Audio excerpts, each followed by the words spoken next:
Hello, I'm Food Daniel. Here are my predictions for the WFA games to be played on May 23rd.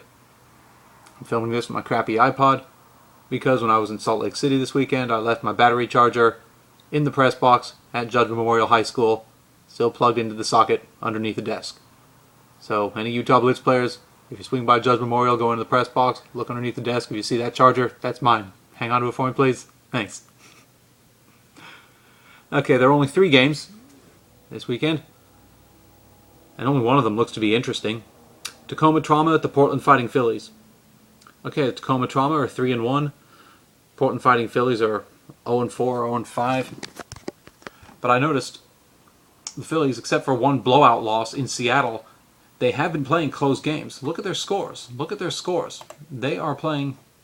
Here, I'll call up here. Standings. Portland Fighting Phillies.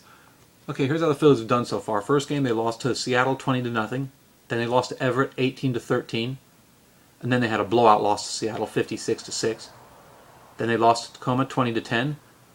And then this weekend, they lost a very exciting game to the crosstown Portland Shockwave 20-17. So this tells you these Phillies are better than 0-5, because except for that one blowout loss, they're playing close games. They're playing close games. As for the Tacoma Trauma, okay, they beat the Shockwave 39-18. They beat the 13-player Utah Blitz 62-0. They beat the Fighting Phillies 20-10, and last week they lost to the Majestics 49-18. Okay, so 3-1, but they can't get over the Seattle hump. No shame, nobody else in the division does either.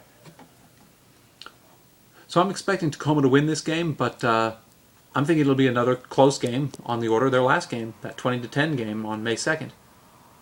So yeah, I'll predict Tacoma by 2 to 3 touchdowns. 2 to 3 touchdowns. Okay, in the other 2 games, West Coast Lightning at the Sin City Sun Devils. Gruesome win for Sin City. Gruesome. Then there's the Jacksonville Dixie Blues at the Orlando Anarchy.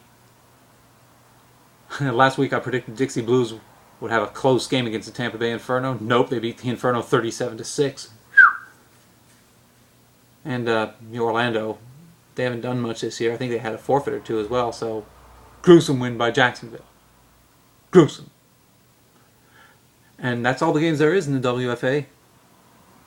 So let me take a minute to just notice this past weekend there were some good close games throughout the league. Look at this. Boston Renegades beat the Cleveland Fusion 24-20. Well done, Fusion, for keeping it nice and close. I'll bet the fans were having a blast. Let's see. I feel vindicated that last week I said if I could teleport to a game, I'd want to go to the Atlanta Phoenix to Miami Fury game. It turns out I was right. That game went to overtime. Miami won it 12-6. I said it would be decided by 1 touchdown or less. I was right. The only thing I got wrong was wrong team.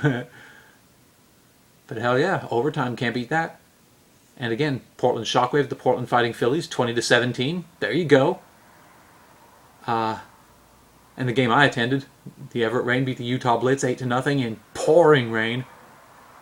Both teams were playing Iron Woman football, and it was this gritty, grind 'em out, rock 'em, sock 'em football where the weather forced a bunch of fumbles, a couple of them in the red zone, and went down to the last play of the game. Fantastic. That was a very fun weekend. I hope after the 23rd, then you'll have a full slate of games on the 30th, and I hope there are a bunch of close games there too. All right, there you go. Thank you.